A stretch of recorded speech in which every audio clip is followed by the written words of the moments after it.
முடியலன்னு சொல்லி அதே இடத்துல நின்றுந்தாலும் உங்களுக்கு gift கிடைக்காது. ஸோ கர்த்தர் உங்களுக்கு முன்னாடி வான்னு சொல்றாரு. பின்னானவைகளை மறந்துடு, உன்னால முடியாதுன்றதையே மறந்துடு, நான் இருக்கிறேன் உன் கூட, உன்னால முடியும் வா அப்படின்னு கர்த்தர் உங்களை சொல்லும்போது நம்ம எழுந்து என்ன பண்ணணும்? கர்த்தருடைய கரத்தை பற்றி கொண்டு முன்னாடி ஓடணும். அப்பதான் அந்த இலக்கை நோக்கி நம்மளால ஓட முடியும்.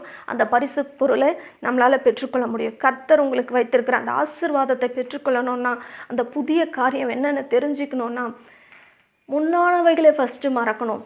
அதை நினைக்கக்கூடாது, அதை சிந்திக்கக்கூடாது, திரும்ப திரும்ப பழைய காரியங்களுக்கு போகக்கூடாது. அதுக்கு உங்கள் இருதயத்தில் இடம் கொடுக்காம கிறிஸ்துவனுடைய காரியங்களே முழுவதுமாக உங்கள் இருதயத்தில் நிரப்புங்க. எப்படி அதை நினைக்காம இருக்க முடியும்னா, கிறிஸ்துவை பற்றி அதிகமாக யோசித்து தியானித்து அதை சிந்திக்கும்போது பழைய காரியங்கள் எல்லாம் உங்களுக்கு மறந்து போகும். நீங்கள் முன்னான காரியங்களை தேடி போவீர்கள். செய்வோமா?